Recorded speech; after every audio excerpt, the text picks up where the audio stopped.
Agora, deputado Vitor Hugo, eu queria saber como é que o senhor vê toda essa discussão. Nós tivemos agora as indicações do presidente Bolsonaro, tanto para a Justiça como para a Polícia Federal. Essas indicações também vieram com polêmica, principalmente para a Polícia Federal, que é Ramagem, que ele é próximo dos filhos do presidente, né? Alexandre Ramagem, que é delegado. Eu queria saber como é que o senhor vê todo esse processo. Bom, Denise, primeiro esclarecer que o Ministério da Justiça, assim como a Polícia Federal, os dois, né, fazem parte da administração pública federal e estão subordinados, logicamente, ao presidente da República, ao presidente Bolsonaro, que foi eleito, que tem a legitimidade popular para escalar todo o seu time, incluir toda a estrutura ministerial e também dentro de cada órgão, né? No caso específico da Polícia Federal, existe até uma lei que trata claramente e particularmente do cargo de diretor-geral da Polícia Federal, dando essa prerrogativa da escolha, da nomeação, da indicação para o presidente. Então, isso são atos de gestão. O presidente, quando ele troca o ministro, quando ele troca o diretor-geral da Polícia Federal, ele está fazendo a gestão da coisa pública, está administrando toda a máquina estatal no âmbito do executivo. E isso não pode ser confundido com interferência política em processos, em inquéritos ou em investigações sigilosas que estão correndo dentro da Polícia Federal. Eu estava conversando hoje com um membro da FENAPEF, né, da Federação Nacional dos Policiais, da Polícia Federal, que já se manifestaram de que não houve, por parte do presidente Bolsonaro, em nenhum momento, interferência política em investigações ou em ações conduzidas pelo presidente, pela Polícia Federal, no âmbito agora dessas ações contra a corrupção ou contra qualquer outro ato. Agora, quando a gente fala e por isso que eu vejo com bons olhos, então, a chegada agora do André Mendonça, do ministro André Mendonça, que já é advogado-geral da União e que agora vai ser o ministro da Justiça, e também, então, o André Mendonça é um profissional experimentado, um advogado de renome, doutor em Direito, com um grande trânsito aí no Supremo Tribunal Federal em função da sua atuação frente à Advocacia Geral da União, e que eu tenho certeza vai fazer uma grande gestão aí à frente do Ministério da Justiça e Segurança Pública. No caso do Ramagem, da mesma maneira, ele é um delegado do último posto da carreira, né, da classe especial, com experiência de gestão, estava à frente aí da Agência Brasileira de Inteligência, participou de grandes operações aí no passado, e eu tenho certeza também que ele vai ter uma grande atuação também à frente da Polícia Federal. Agora, sobre a questão do acesso às informações, né, que eu acho que é o tema principal, Denise, que a gente está conversando, eu queria fazer uma diferença muito específica e muito clara entre o que é acesso à informação, a dados de inteligência, né, a dados da organização ou dados de gestão que o presidente da República, tem que ter acesso por ser o chefe efetivamente da administração pública federal, e diferenciar isso do acesso a dados sigilosos de investigações ou de inquéritos policiais, sobre os quais o presidente nunca quis ter qualquer tipo de informação ou interferência. Então, a gente tem uma lei de 1999, a Lei 9883, que trata do Sistema Brasileiro de Inteligência, e que ela, no primeiro artigo, logo já fala que fica instituído o Sistema Brasileiro de Inteligência, que integra as ações de planejamento e execução das atividades de inteligência no país, com a finalidade de fornecer subsídios para o presidente da República nos assuntos de interesse nacional. Agora, deputado, a acusação feita pelo ex-ministro Sérgio Moro não é tão simples assim, que seriam as informações normais que os presidentes têm acesso em relação ao trabalho da Polícia Federal. Tanto que as acusações dele agora levaram o ministro do Supremo Tribunal Federal, Celso de Mello, a autorizar o inquérito para apurar as declarações do ex-ministro Moro com as acusações ao presidente Bolsonaro. E lembrando que esse pedido de abertura foi encaminhado na sexta-feira mesmo pelo procurador Procurador-Geral da República, Augusto Aras, né? E Celso de Mello foi sorteado para ser o relator desse pedido e ele acabou autorizando o inquérito. Então ele viu aí indícios de que poderia haver alguma irregularidade no comportamento do presidente Bolsonaro e na própria demissão. O ex-ministro Sérgio Moro também questionou o fato de o nome dele aparecer na demissão, sendo que ele disse que não sabia e que Valeixo não estava pedindo para sair. Ele não tinha essa intenção de sair. Então seriam várias irregularidades relacionadas a isso, de acordo com as declarações do ex-ministro Sérgio Moro.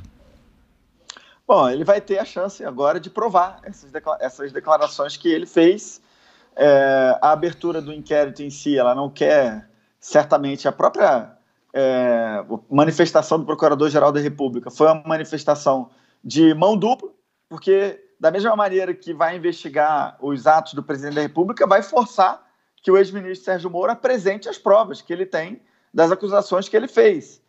O presidente da República, na minha visão, só fez pedidos, e ele, inclusive, publicou isso nas redes sociais dele, falando, inclusive, dessas leis e desses decretos aos quais eu estou me referindo. Os pedidos dele são relacionados a, por exemplo, a Polícia Federal é um órgão capilarizado pelo Brasil afora, assim como o Exército a Marinha, a Aeronáutica, Receita Federal, Itamaraty. Então, esses órgãos fazem parte do sistema brasileiro de inteligência e eles devem confluir os dados para o presidente para a tomada de decisões estratégicas no país. Então, nunca houve, por parte do presidente, qualquer interferência ou qualquer intenção de interferir, de buscar dados sigilosos de inquéritos. Agora, se o ex-ministro Sérgio Moro, se ele acusa o presidente de fazer isso, ele tem que aprovar, ele tem que apresentar as provas. E o inquérito aberto aí pelo ministro Celso de Mello é mais uma oportunidade para que isso aconteça.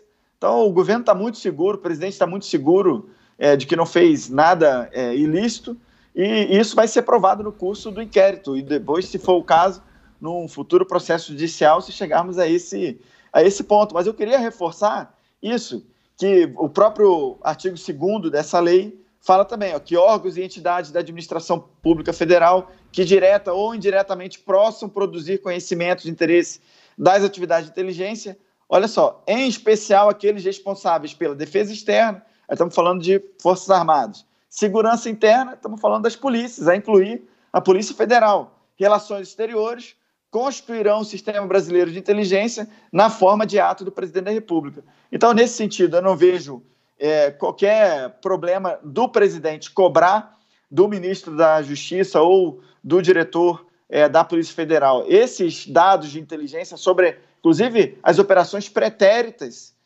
passadas da Polícia Federal, sobre quantidade de drogas apreendidas, sobre ações na fronteira, como garimpo ilegal, exploração ilegal de madeira, tráfico de droga, tráfico de armas, são assuntos que o presidente precisa ter para tomar suas decisões. E isso não implica em saber agora, deputado, interferir em nenhum processo. Na própria sexta-feira, depois do pronunciamento do presidente Bolsonaro, nós estamos quase conectando aí, deputado Freixo, que tivemos problemas aí na conexão, mas na própria sexta-feira, depois do pronunciamento do presidente, o ex-ministro Sérgio Moro apresentou publicamente aí um print de uma conversa que ele teve com o presidente, em que o presidente chamava atenção que alguns deputados próximos a ele estariam sendo investigados. A gente sabe daquela presença do presidente nas manifestações que pediam às 5 o fechamento do Congresso, o que é ilegal, não é, que vai contra a democracia, contra o que está previsto na Constituição. Então o ex-ministro já apresentou o que seria uma prova. Mas, Denise, essa prova é muito fraca. Primeiro, ele apresentou um print da afilhada dele, da Carla Zambelli, num franco ato, assim, muito ruim, tenho certeza que todo brasileiro ficou estarrecido com a apresentação de prints da conversa, né, de padrinho de casamento e afilhada, algo realmente estarrecedor, que deixou muita gente no Brasil preocupada e decepcionada com a ação do Sérgio Moro e com prints que, no caso da Carla Zambelli, que não tinha nem tinha relação com o assunto, claro, mas que não implicava em nada o presidente da República, né? E expressava intenções ou propostas por parte da Carla Zambelli, mas que não implicava o presidente. Quanto ao print a que você se referiu, que tinha lá o o link do antagonista falando de investigações de deputados bolsonaristas, 10-12, o presidente falou embaixo, mais um motivo, acho que essa foi a frase. Isso não quer dizer que o presidente estava querendo necessariamente falar que era mais um motivo, porque estavam investigando deputados do PSL. Ele poderia estar se referindo, por exemplo, eu não conversei com o presidente, não sei qual a explicação ele vai dar, mas ele poderia estar se referindo ao vazamento. Se é uma investigação sigilosa, como que a imprensa já sabe que são 10 ou 12 deputados, né? Como que a imprensa está sabendo disso? Então, o vazamento em si é mais um motivo para que se troque o diretor da Polícia Federal. Essa é uma interpretação possível também. É possível. Então, agora o senhor é o líder do governo na Câmara, né? Claro que defende o presidente Bolsonaro. Nós vamos ter de acompanhar tudo isso. Agora, o senhor não acha estranho sequer que o futuro superintendente da Polícia Federal seja colega do filho do presidente, sendo que sabemos que há processos em andamento, investigações que envolveriam exatamente o filho do presidente? Denise, eu sei que está sendo caracterizado dessa maneira, né, como se o Ramagem fosse alguém íntimo da família, um colega do filho do presidente, quando na verdade eles se conheceram a partir do momento que o Ramagem participou da segurança pessoal do então candidato à presidência da República, Jair Bolsonaro.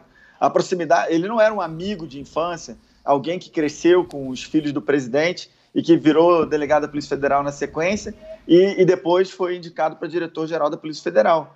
Não, ele fez parte da segurança do então candidato à presidência da República.